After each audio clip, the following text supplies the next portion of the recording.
أعوذ بالله من الشيطان الرجيم بسم الله الرحمن الرحيم الحمد لله رب العالمين نحمده ونستعينه ونستهديه ونستغفره ونعوذ بالله من شرور أنفسنا ومن سيئات أعمالنا من يهده الله فلا مضل له ومن يضلله فلا هادي له نشهد أن لا إله إلا الله ونشهد أن محمدا عبده ورسوله اللهم صل على سيدنا محمد وعلى آله وصحبه أجمعين. InsyaAllah kita sama-sama memulakan membuka majlis kuliah maghrib kita pada malam ini dengan sama-sama kita membaca surah Al-Fatihah. A'udzubillahi minasyaitonirrajim.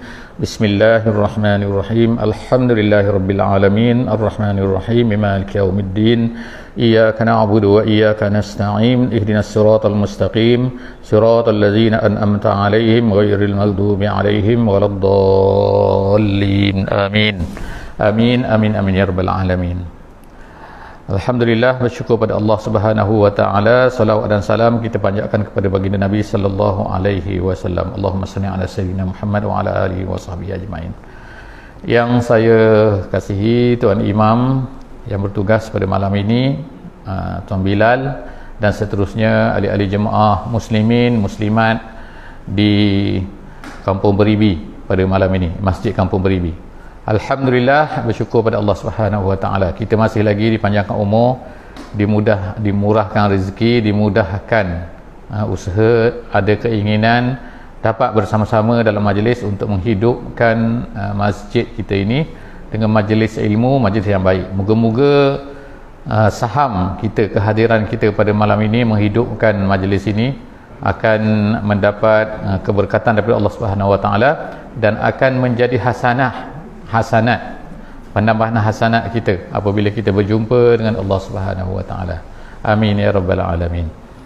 Alhamdulillah, pada malam ni kita akan bersama-sama dalam tajuk kita, iaitu sambungan kepada kisah nabi-nabi daripada Al-Quran. Malam ni kita akan sambung kisah sambungan sekali yang kedua untuk kisah Nabi Nuh alaihi salam. Jadi kita sebutkan bahawa kisah Nabi Nuh ni adalah di antara kisah-kisah yang panjang diceritakan oleh Allah Subhanahu wa taala.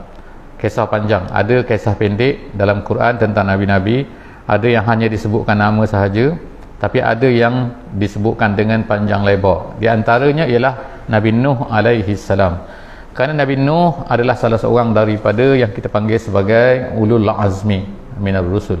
Allah Taala sebut dia ni adalah ulul azmi yang mempunyai keazaman yang kuat dalam usahanya, dalam dakwahnya untuk membawa balik manusia ni yang telah sesat pada zaman tu. Jadi insya-Allah pada malam ni kita sampai kepada dakwah Nabi Nuh alaihi salam. Kita sebutkan sebelum daripada ni tentang siapa Nabi Nuh, di mana dia hidup dan sebagainya. Jadi pada malam ni kita tengok pula apa yang Allah Taala cerita tentang dakwah Nabi Nuh ni. Bagaimana dakwah Nabi Nuh? Bagaimana usaha? Kalau kita tengok dalam Quran, Allah Subhanahu wa taala cerita banyak.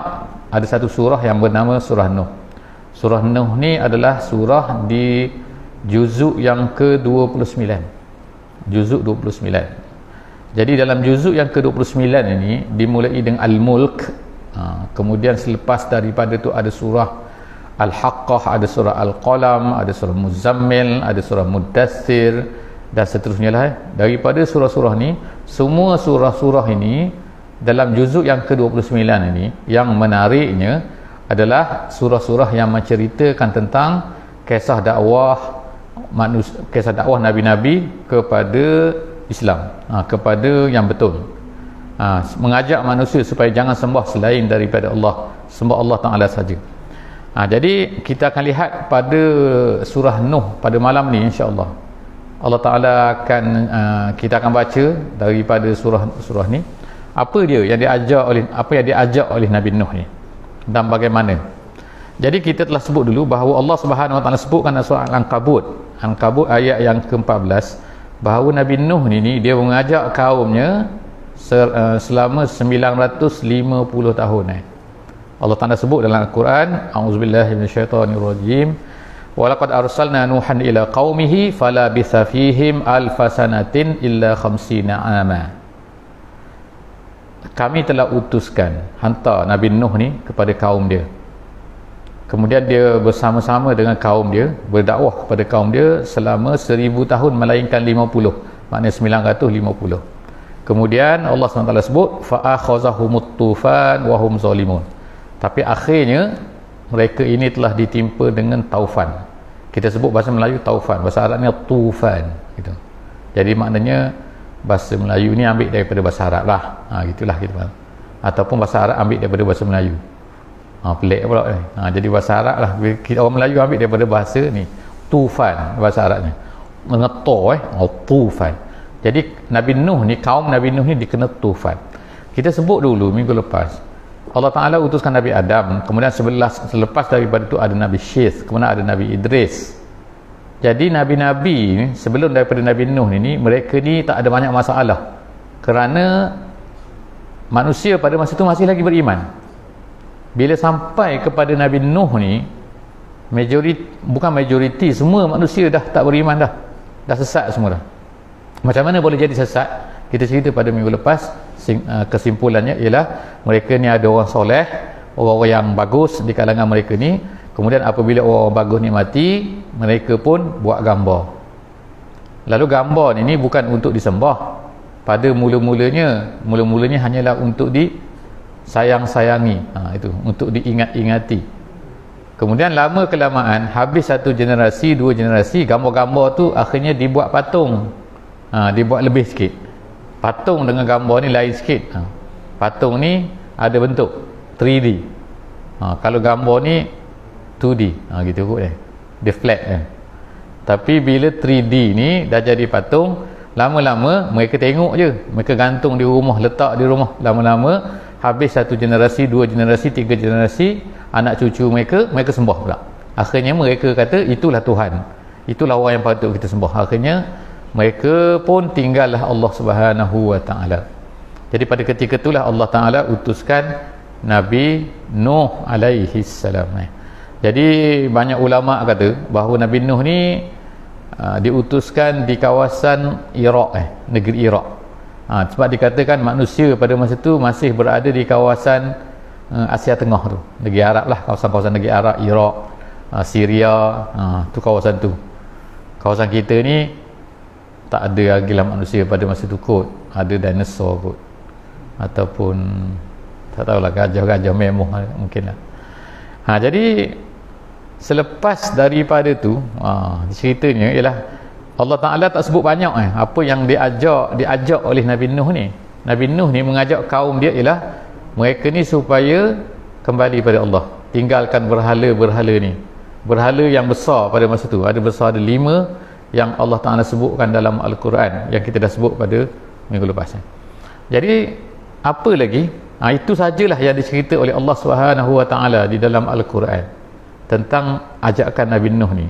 Cuma dalam hadis Nabi, dalam satu hadis Nabi yang sahih, yang diriwayatkan oleh Bukhari. Jadi kita ambil daripada Quran, kemudian kita ambil sikit kalau ada daripada hadis-hadis yang sahih yang ceritakan tentang Nabi Nuh ni mengajak kepada apa. Jadi selain daripada yang disebut oleh Al-Quran, Nabi Nuh ni mengajak.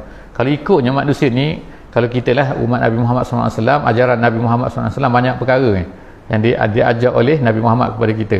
Tetapi yang dulu-dulu yang diajaknya nombor satu yang paling utama ialah jangan sembah lain daripada Allah. Rupanya benda ni besar lah dalam hidup manusia ni. Manusia ni dia boleh sembah lain daripada Allah, dia boleh puja, dia boleh puji, dia boleh ikut selain daripada Allah. Jadi dalam hadis Nabi yang kita nak bawa ni ialah cerita tentang bahawa Nabi SAW sebut, Nabi kata dalam hadis sahihnya, Nabi kita lah Nabi Muhammad SAW, Nabi kata inni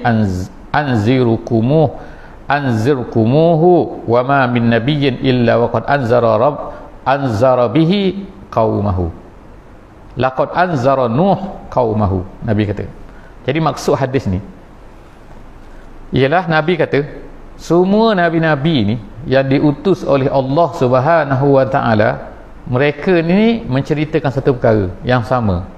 Selain daripada tadi, selain daripada jangan sembah selain daripada Allah dan sebagainya, ada satu benda yang Nabi kata, inni unzirkumuhu, aku ni memberi amaran kepada kamu tentangnya. nya tu apa? Nya tu ialah Dajjal. Jadi Dajjal Dajjal, iaitu Dajjal ni tanda hari kiamat yang besar lah. Ada tanda hari kiamat dia banyak ada tanda-tanda kecil tanda kiamat, banyak pembunuhan lah, gini-gini. Tapi ada ni Nabi sebut perkara-perkara yang dipanggil sebagai asyratus sa'ah al-kubra, dipanggil tanda-tanda kiamat yang besar. Tanda-tanda kiamat yang besar ni salah satunya ialah Dajjal. Dajjal ni makna Dajjal ni kalau ikutnya daripada Dajjala ni, maksudnya daripada bahasa Arab ialah menyapu, maknanya menyapu bersih, menutup, menutup, menyapu, itu Dajjal maksudnya. Jadi kenapa dinamakan dia ni Dajjal? Kerana dia ni sapu semua, satu muka bumi ni semua dia round. Itu setengah ulama kata. Setengah ulama kata perkara-perkara yang tak betul, yang betul semua dia tutup, dia bawa yang dia je, point dia yang betul. Itu sebab tu nama dia Dajjal. Jadi adalah pandangan-pandangan ulama yang kenapa nama dia ni Dajjal, tapi nama dia Dajjal dengan sabdu Dajjal gitu.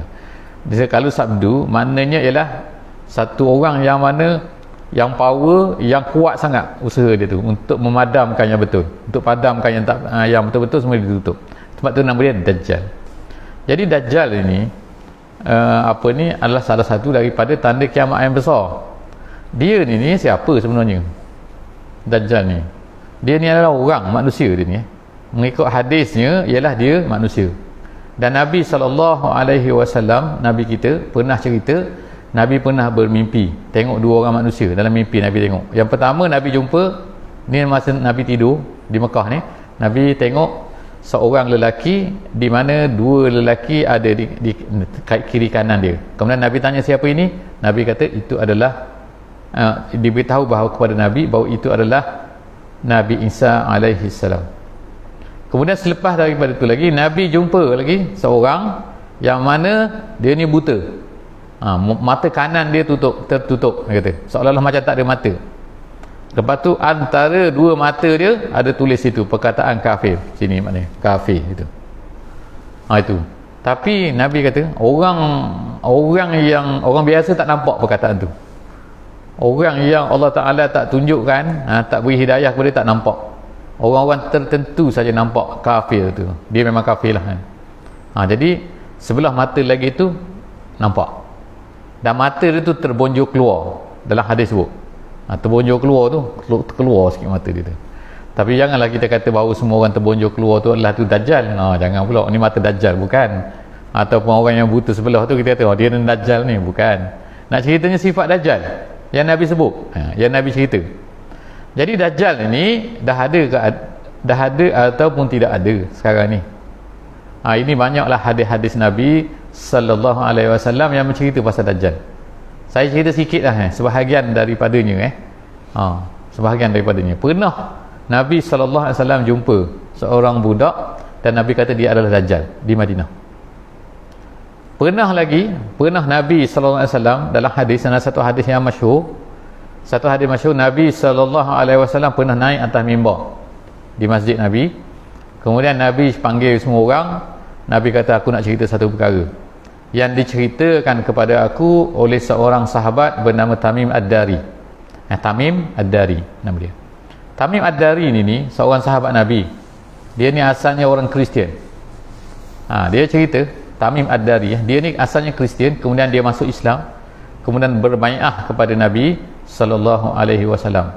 Kemudian dia cerita kepada Nabi dan Nabi ceritakan kepada sahabat-sahabat di atas mimbar ni. Apa Nabi cerita? Hadis ni panjang. Saya ringkaskan sikit pasal Dajjal. Sebab malam ni bukan nak cerita pasal Dajjal, tapi sebab Nabi sallallahu alaihi wasallam beritahu bahawa Nabi Nuh pun bercerita pasal Dajjal kepada kaum dia. Jadi kita kena ceritalah sikit. Janganlah kita pula tak tahu pasal Dajjal ni apa. Semua Nabi kata. Nabi Nuh, Nabi Hud, Nabi Saleh, Nabi Adam, Nabi semua cerita pasal Dajjal. Maknanya hebatlah Dajjal ni, bukan main-main. Jadi kalau kita tak tahu, jaga-jagalah Dajjal ni. Jadi Dajjal ni yang diceritakan oleh Tamim tadi, sahabat bernama Tamim Ad-Dari tadi ni, dia kata dia ni pernah berlayar di laut bersama dengan 40 orang sahabat. 40 orang sahabat Nabi, dia berlayar di laut. Dan kemudian selama 1 bulan dia kata kami tak jumpa daratan, Kemudian akhirnya kapal kami ni terjumpa satu pulau. Kami naik atas pulau tu, cerita ringkasnya ialah tiba-tiba berjumpa dengan satu binatang yang sangat lebat bulu dia. Bulu lebat, sampai tak tahu mana ekor mana kepala, dia kata. Akhirnya dia bercakap dengan binatang tu boleh bercakap. Ni jangan tanyalah macam mana pula boleh bercakap ni. Ni cerita dalam hadis ni. Kemudian binatang tu tunjukkanlah kepada seorang yang terikat. Ni panjang cerita dia, tapi cerita ringkasnya ialah dia diikat di dalam satu pondok di atas pulau tu. Jadi akhirnya panjang cerita ni, cerita gini-gini, kemudian akhirnya dia bertanyalah, siapa kamu? Dia kata, aku Dajjal, yang terikat di situ. Jadi Nabi SAW ceritakan kepada para sahabat perkara ni, sebab di hujung hadis tu Dajjal tu beritahu bahawa pada akhir zaman nanti aku akan pergi, aku akan keluar, aku akan terlepas, dan aku akan pergi ke seluruh dunia ni. Semua tempat aku boleh masuk, kecuali 2 tempat saja yang aku tak boleh masuk, iaitu Mekah dan juga Madinah. Jadi kita ni boleh dengar ni Mekah, Madinah, kita kata nak pergi duduk Mekah lah. Tak dapat visa sikit sekejap kena keluar nanti, kena angkut keluar nanti. Jadi boleh tinggal di situ, dia kata. Tapi bila, wallahu a'lam bissawab, sebab dia kata dalam hadis cerita bahawa Dajjal tak boleh masuk ke Mekah dan Madinah ni kerana ada malaikat tunggu. Jadi sebab tu dia takut. Tapi tempat lain semua boleh, semua dia pergi, seluruh dunia. Bukan tanah Arab saja, tapi seluruh dunia. Jadi Dajjal ni ceritanya lagi lah, dia kata akhirnya dia ni bertipu orang lah. Tipu orang, benda yang baik dia kata tak baik, benda yang betul dia kata tak betul. Itulah di antara benda yang tipunya. Dan akhirnya dia mengaku sebagai Tuhan lah. Dia mengaku uluhiyah dan juga rububiyah dalam sebut tu. Ulama-ulama sebut mengaku dia sebagai Tuhan, mengaku dia sebagai Tuan, mengaku Tuhan, mengaku Tuan, Tuan dunia ni. Akhirnya dia pun dibunuh oleh Nabi Isa alaihi salam dekat dengan pintu di Baitul Maqdis. Tu ringkas cerita Dajjal. Jadi dibunuh situ, akhirnya matilah dia. Dan Nabi Isa ni turun akhir zaman untuk membunuh Dajjal, untuk mematahkan salib dan juga untuk membunuh babi, sebagaimana disebutkan dalam hadis. Makna ulama-ulama kata membunuh babi ni ialah artinya memberitahu kepada orang Kristian, sebab orang Kristian pun sebenarnya haram juga makan babi, tapi dia makan juga. Jadi maknanya ikutnya tak ada cross ni, salib-salib ni salah, mana boleh semua salib ni kan. Tapi dia kata Nabi Isa kena salib. Jadi Nabi Isa datang mematahkan salib, nak beritahu bahawa aku tidak disalib, aku diangkat oleh Allah Subhanahu Wa Taala. Ni aku ni hidup balik, datang balik. Jadi lepas tu dia pun mati. Jadi Dajjal ini itu di antara perkara yang diceritalah Jadi ada beberapa hadis lagi cerita pasal Dajjal. Dajjal ni lahir di mana? Di mana dia lahir ni? Dia muncul di mana?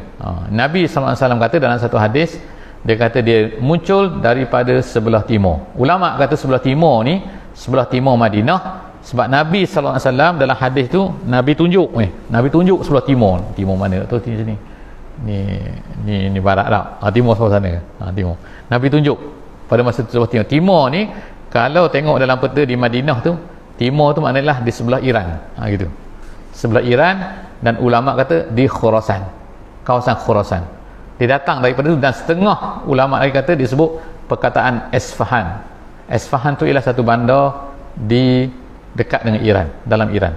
Esfahan sekarang jadi dia kata dia keluar daripada Yahudi Esfahan. Di Esfahan ni memang ada ramai Yahudi, orang Yahudi. Jadi itu datangnya, dan ulama-ulama kata penipuan. Dajjal ni memang pandai menipu. Benda betul dia kata tak betul, benda tak betul dia kata betul, sehingga ramai orang tertipu dengan Dajjal ni. Sebab itulah Nabi SAW ajar kepada kita kita berdoa selepas daripada baca tahiyat akhir. Dia ada doa minta berlindung kepada 4 perkara. Salah satu daripada tu ialah min syarri al-masih ad-dajjal. Jadi kita minta lindung jadi minta tu.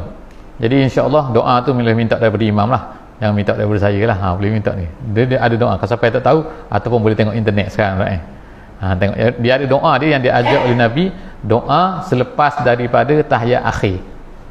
Ini untuk inilah kalau orang sembahyang seorang mungkin. Nanti kalau sembahyang jadi imam nanti lama-lama kan pening kepala orang belakang ni. Tapi dia pendek saja kan. Tak panjang insya-Allah. Tak sampai 20 second baca, saya rasa habis doa tu ni. Jadi boleh nak baca doa tu. Antara lagi itu doa tu diajar oleh Nabi tu, dan termasuk perkataan min syarril masihid dajjal, daripada kejahatan al-masih ad-dajjal. Dia dipanggil al-masih juga. Dipanggil al-masih. Nabi Isa pun dipanggil al-masih juga. Jadi seterusnya dalam hadis juga disebut bahawa kita ni diminta berlindung daripada dajjal ni. Nabi SAW kata sesiapa yang menghafaz 10 ayat yang awal daripada surah Al-Kahfi, ataupun dalam hadis lain dia kata 10 ayat yang terakhir daripada surah Al-Kahfi, maka Allah Ta'ala akan selamatkan dia daripada penipuan Al-Masih Dajjal. Maknanya fitnah ni, fitnah Al-Masih Dajjal, fitnah ni maknanya ialah keraguan, pening orang dengan Dajjal ni memang teruk memang dahsyat sampai orang tertipu ramai. Jadi sebab itulah hanya orang yang terpelihara oleh Allah Ta'ala saja. Jadi kita minta Allah Ta'ala supaya memelihara kita daripada Al-Masih Dajjal, kerana dia besar, maka semua nabi-nabi memberi amaran kepada pengikut-pengikut dia tentang Al-Masih Ad-Dajjal ni. Jadi itulah cerita. Walaupun ada orang kata Dajjal ni ialah bukan manusia, Dajjal ni ialah satu benda yang merosakkan saja, gitu, makna simbolik kepada kerosakan. Tapi ulama yang muktabar, ulama pendapat yang kuat di kalangan ulama ialah bahawa Dajjal ni ialah manusia. Itu pendapat yang kuat, sebab Nabi SAW kata dia adalah manusia. Itu adalah hadis-hadis yang berkaitan dengan Dajjal. Jadi saya sebut ni kerana apa? Kerana apa yang disebutkan oleh Imam Bukhari dalam hadis dia, Nabi sebut bahawa Nabi Nuh juga adalah memberi peringatan kepada umat dia, kepada pengikut dia tentang Dajjal. Seterusnya kita akan tengok apa yang Allah Ta'ala cerita pula. Itu tajuk Dajjal ni dah habis dah, tajuk poin-poin Dajjal ni. Sekarang ni tajuk pula ialah berkenaan dengan cara. Allah Ta'ala sebut dalam surah Nuh, Allah Subhanahu Wa Ta'ala cerita tentang Nabi Nuh alaihi salam. Nabi Nuh ni berdakwah kepada kaum dia. Berdakwah ni macam mana? Kalau kita kata orang dakwah kita sebut orang dakwah sekarang ni, keluarlah 3 hari ke macam tu kan, macam-macam lah orang dakwah ni kan, begini begitu ni. Jadi macam mana kita tengok Nabi Nuh ni dakwah dia? Dah lah 950 tahun. Macam mana pula? A'udzubillahi minasyaitonirrajim. Saya baca ayat yang kelima daripada ayat yang kelima dan seterusnya sampai ayat yang ke-9 daripada surah Nuh. A'udzubillahi minasyaitonirrajim. Qala rabbi inni da'autu qaumi lailan wa nahara. Yang pertama sekali, Nabi Nuh berkata, qala, dia berkata, rabbi, wahai Tuhan, inni da'autu, aku ni ya Allah, aku ni berdakwah kepada kaumku, qaumi lailan wa nahara, malam dan juga siang. Jadi hadis ni, ayat ni bukan nak beritahu kata Nabi Nuh ni cerita kepada Allah satu benda yang Allah Ta'ala tak tahu. Allah Ta'ala tahu semua. Tapi ni ulama kata dia macam merintih, mengadu kepada Allah, ya Allah, aku ni bukannya buat kerja part time je. Aku berdakwah ni bukan part time, kata. Bukan ada masa kosong, tapi aku berdakwah ni lailan wa nahara, kata. Mana siang dan juga malam. Makna tak ada time lah ni. Tak kira malam, tak kira siang, aku ni berdakwah. Sebab apa? Kalau siang hari mungkin orang pergi bekerja. Ada orang tak pergi bekerja, jadi pergi kepada orang ni. Kalau malam pula orang balik. Jadi kalau sekarang ni maknanya lagilah mudah kalau kita kata nak berdakwah manusia seluruh dunia connected dengan internet dah Kita nak berdakwah kepada siapa? Sekarang ni pukul apa? Ni kita orang di Brunei, maghrib cantik lah.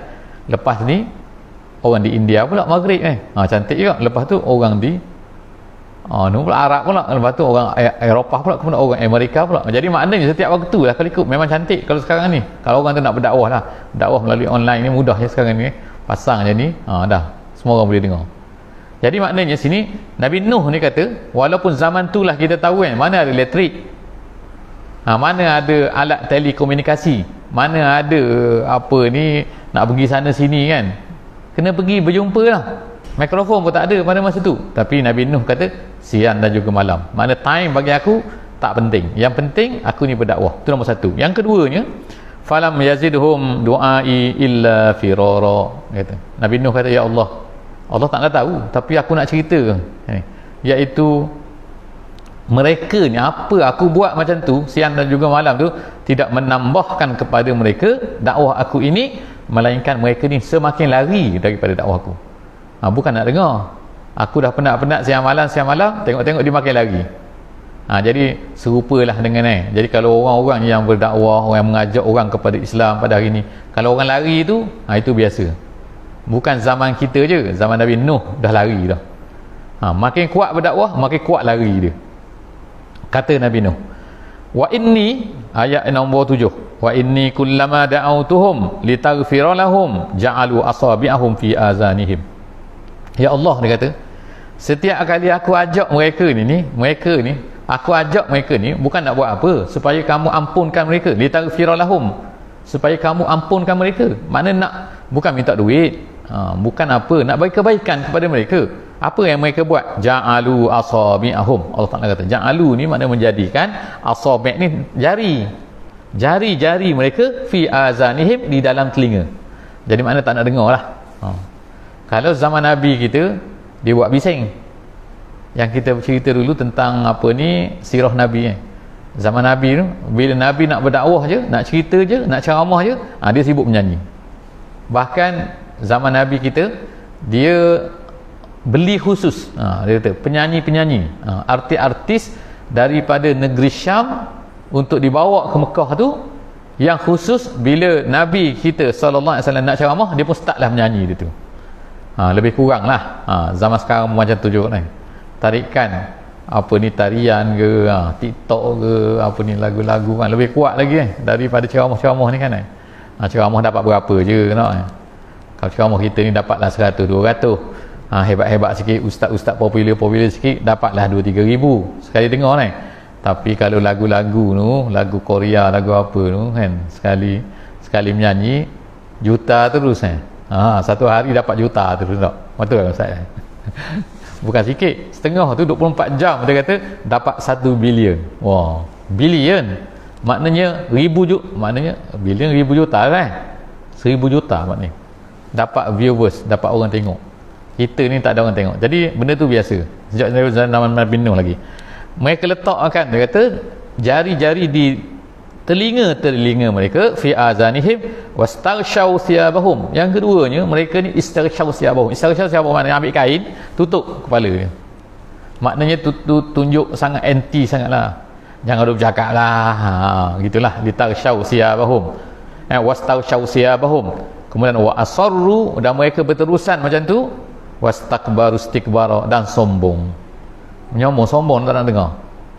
Kemudian apa lagi kata Nabi Nuh? Nabi Nuh berkata, summa inni da'autuhum jihara. Kemudian aku pula bercakap dengan suara, mengajak mereka dengan terang-terangan. Maknanya jihara ni makna terang-terangan, tak adalah sembunyi-sembunyi. Kalau sembunyi-sembunyi ni zaman Nabi kita dulu, mula-mula Nabi kita ni sembunyi-sembunyi juga, ajak orang. Sebab apa? Tak boleh ajak terang-terangan. Nabi kita ni sembunyi selama 3 tahun. Sembunyi tu maksudnya ialah pergi berjumpa seorang-seorang, maksud dia. Pergi jumpa seorang, cerita sikit, jumpa sikit. Tak boleh cerita. Nabi kita ni start ni terang-terangan ini apabila tahun yang ketiga. Maknanya lepas 3 tahun Nabi buat secara senyap-senyap, kemudian barulah Nabi naik atas bukit tu, atas bukit Safa. Nabi panggil orang, kemudian cerita macam tu.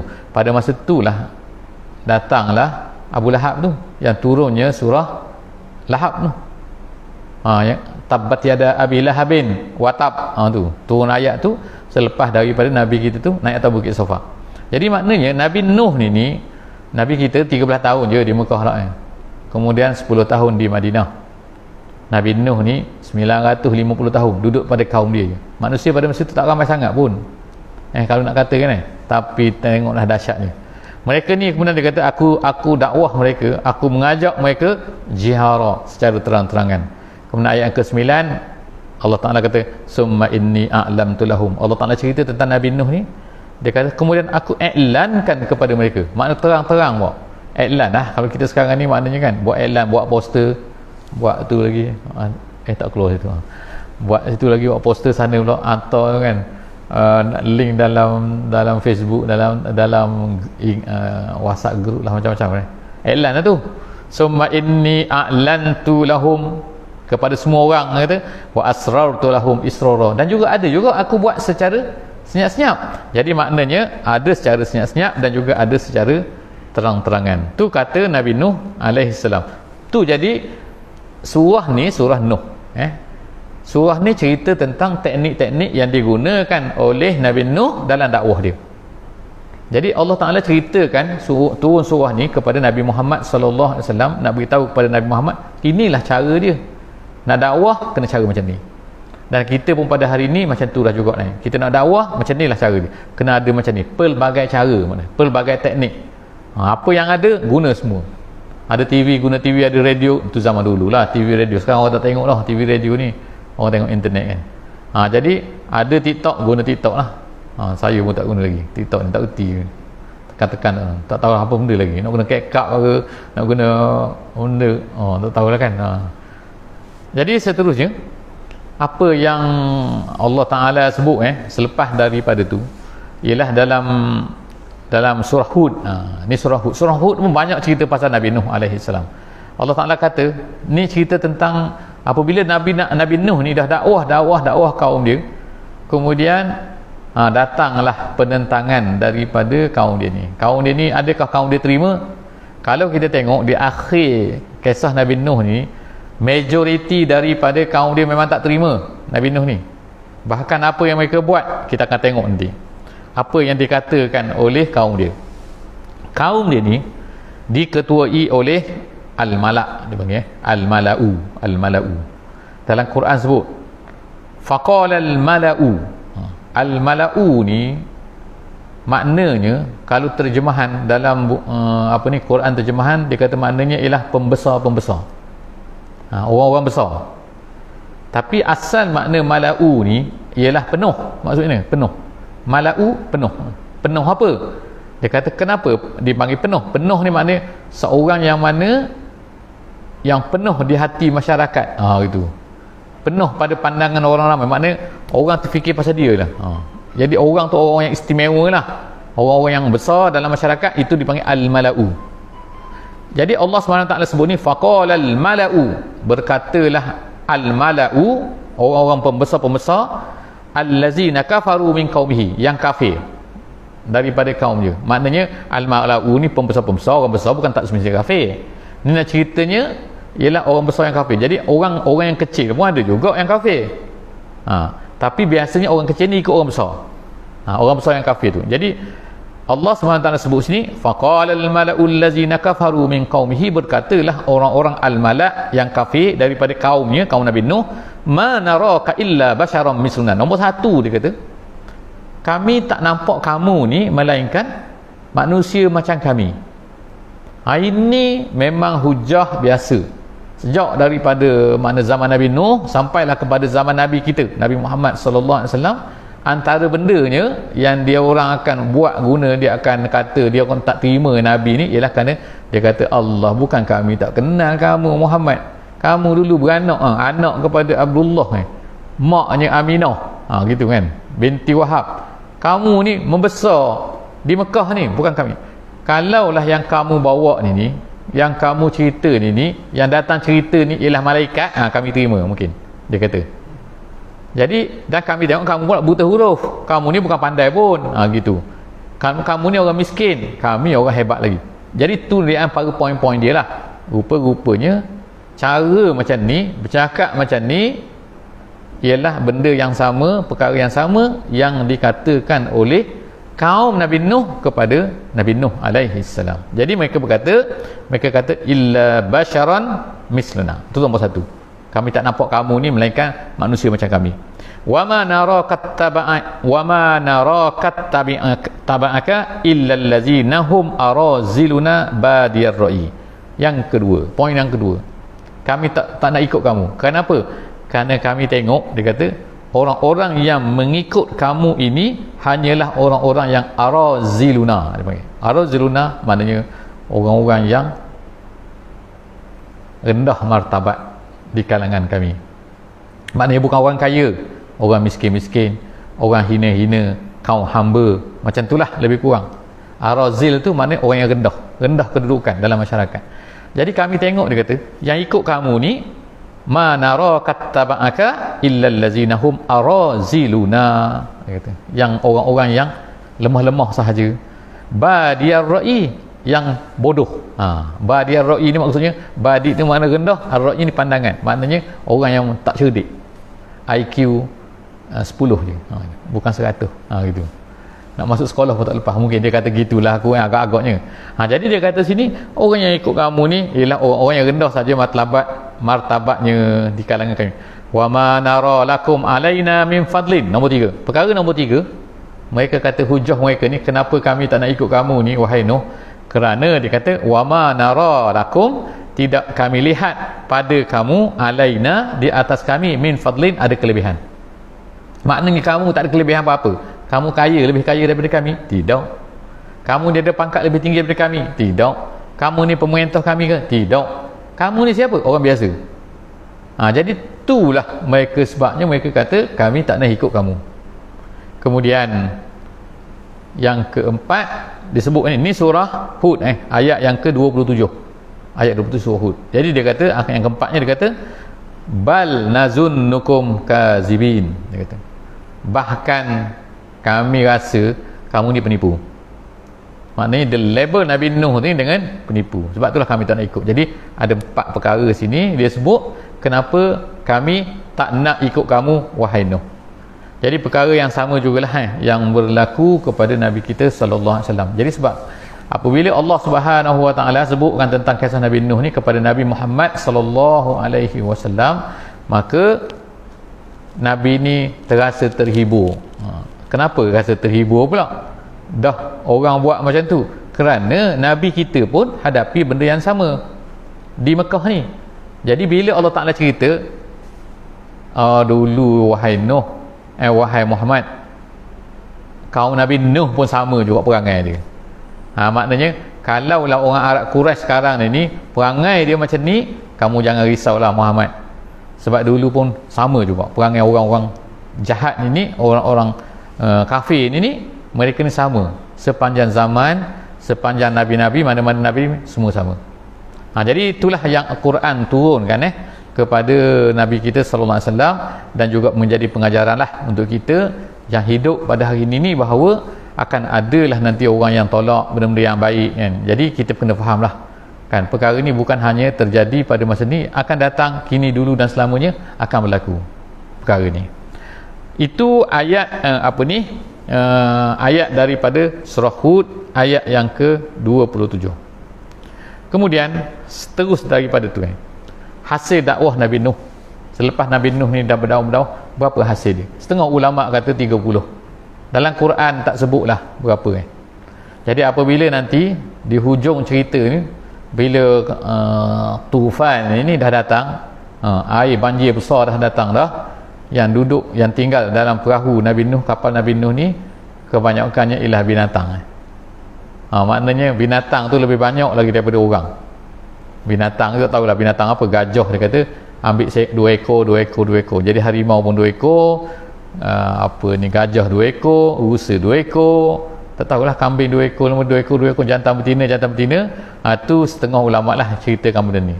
Tu Quran tak ceritalah kan masalah 2 ekor dan berapa orang tu, tapi ulama Islam kata ialah lebih kurang 30 sahaja. Tu saja daripada kaum dia tu, semua sekali tu akhirnya semua tenggelam, termasuklah seorang anak dia, termasuklah juga isteri dia. Yang selamatnya ialah, yang kita sebut ialah ayah mak dia. Ayah mak Nabi Nuh ni dia ikut Nabi Nuh, alhamdulillah. Jadi dalam Quran sebut cerita sini ialah tentang keluarga Nabi Nuh yang selamat ni. Keadaan dia terima ni ialah yang pertama sekali kita sebut ayah mak dia. Ayah mak dia ni Allah Ta'ala sebut cerita dalam surah Nuh alaihi salam, surah Nuh ayat yang ke-28. Allah Ta'ala sebut dalam ayat 28 surah Nuh ni Allah Ta'ala sebut doa Nabi Nuh. Apa doa Nabi Nuh di hujung surah Nuh ni? Dia berdoa, Rabbighfirli wali walidayya waliman dakhala baitiya mu'minan walil mu'minina wal mu'minat. Nabi Nuh berdoa, ya Allah, ampunilah aku dan ampunilah kedua ibu bapaku. Jadi maknanya bila Nabi Nuh ni berdoa kepadanya dan kepada dua ibu bapa, menunjukkan dua ibu bapa ni beriman. Sebab Nabi-Nabi ni dia tidak akan meminta keampunan kepada Allah kalaulah siapa pun, kalau tu orang tu tak beriman. Pernah Nabi Ibrahim sekali, Nabi Ibrahim ada ayat dia, ayat Quran yang sebut tentang Nabi Ibrahim ni pernah minta supaya Allah Ta'ala ampunkan ayah dia, tapi lepas tu Allah Ta'ala marah kepada Nabi Ibrahim. Tidak sepatutnya Allah Ta'ala kata kepada orang-orang yang beriman, minta ampun kepada orang-orang yang tidak beriman. Jadi maknanya sini ialah apabila Nabi Nuh ni minta ampun untuk mak ayah dia, jadi artinya mak ayah dia memang beriman. Tetapi dalam dalam surah Tahrim, Allah Ta'ala sebut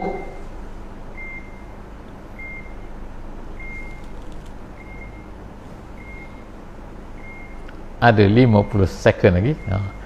Allah Subhanahu Wa Ta'ala sebut tentang apa ni, isteri Nabi Nuh pula.